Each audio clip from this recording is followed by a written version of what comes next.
Value of money. Now, this is a big one. You have to forget what you could buy with the money you could potentially make at the financial markets. And I personally struggled with this one. I come from a middle class family, so I have never struggled in terms of.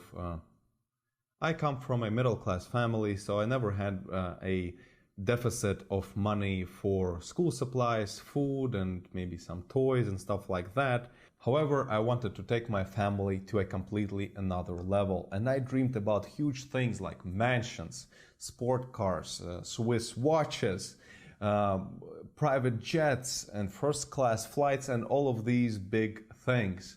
And I guess that's the reason why when I met my mentor, I did not think twice to take him up on his offer to teach me how to trade. In the beginning of my money trading and my actual serious money trading career, my desires of luxury things became a huge problem. I thought that trading will make me rich overnight, and I started thinking about what will I spend my first million on, and I started choosing a car, a house, and I started picking out which watch will I wear to what kind of an event and which events I'm gonna be attending. And especially I was fascinated and in love with Rolls-Royce cars, and I actually still am. And when I was trading with one simple goal: to buy a Rolls-Royce, to make enough money to buy myself a Rolls-Royce as soon as possible. And when I was losing money, I actually felt that I am taking a step back and a step away from the Rolls-Royce that I wanted to buy so bad. And that devastated my psychology even further. And to be honest, I started developing a severe depression. I felt useless. I felt like I'm wasting my time and money, and I'm not getting any closer to the things that I really want so much. So I wanted one thing, another thing, the third thing, and I was picturing how I'm making money at the financial markets, and then how I'm getting inside my Rolls-Royce with my golden Swiss watch on my wrist, and I'm driving. And then when I was trading, that's the mindset that I was trading with. And of course, when I was making minuses and negative days, it was horrible. It was super bad experience. And just thanks to my mentor, I was able to take a step back from trading and not trade for a little bit. And during that time, I realized one important thing that I really want to share with you in this lesson. I realized that I have two types of money. I have the money that is in my pocket, and that money is for spending. And another type of money that I have is my deposit with my broker that I'm using for trading. So that two types of money, that's the distinction that you must make as a trader when you will start trading money as well. And that will allow you to avoid a lot of frustration and psychological devastation. In this way, I realized that the money in my trading account is not a Rolls-Royce, it's not a Mercedes, it's not a Swiss watch. It's a tool, just like a wrench or a hammer. It's a tool to make more money. It's just a number. It's a mathematical equation of trades and losses and profits that end up being a number that is in my account. And that's the way I started thinking. And from that moment onwards, I started making money at the financial markets. That's how psychology is important. That's how much you have to pay attention to your mindset, expectations, and control your desires, at least in the very beginning. Once I made my first 100,000 euro, I did not view it as a Mercedes. I viewed it only as a tool to make more money. So I didn't really have much money in my pocket. I pretty much started trading with everything that I had.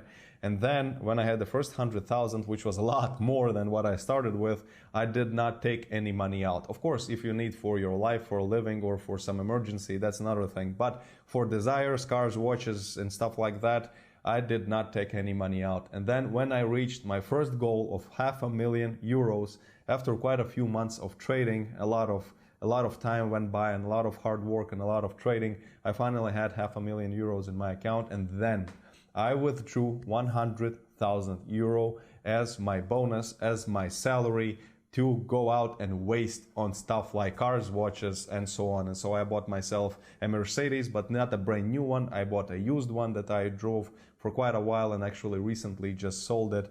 I bought myself a nice Swiss watch, and then I got back to trading, and I traded until I reached the next goals that I set in my head. And only then, when I withdrew money from the account, it became the money to spend. And quite a few times in my trading career, I had more than 1 million euros in my trading account. And a lot of people would view it as, oh my God, I don't need to work anymore. I will buy a house, I'll buy a watch, I'll do this and that, I'll waste it on this, I'll buy that. No. That million, I did not consider myself being a millionaire. I only considered the money that was in my pocket being my net worth and being my money. And what was in trading deposit, it can be lost tomorrow, it can decrease, it can increase. And so it was just a tool. And until I withdrew money from that account, I did not consider it to be in my pocket for spending or for anything else besides trading. So that's the reason why when you think of losses, if you think of things that you could buy with that amount of money, for example, 100,000, then if you lose a few thousand, then you will think, oh my God, I cannot buy that thing anymore because I have a few thousand missing.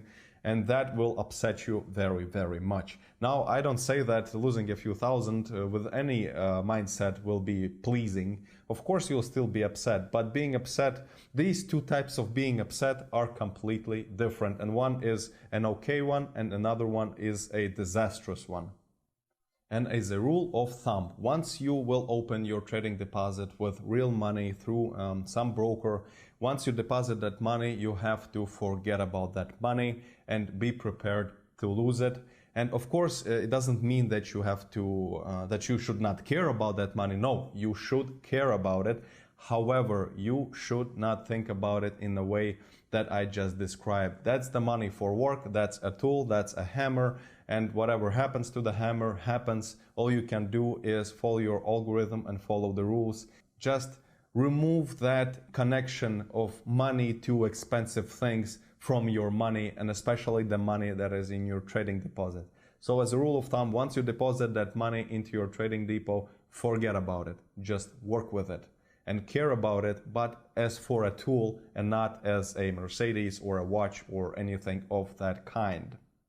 And once you will be able to treat your trading money as a tool, only the sky will be your limit. All right, this lesson is coming to an end. Please don't forget about the test and enjoy your homework. And I'll see you shortly in the next lesson.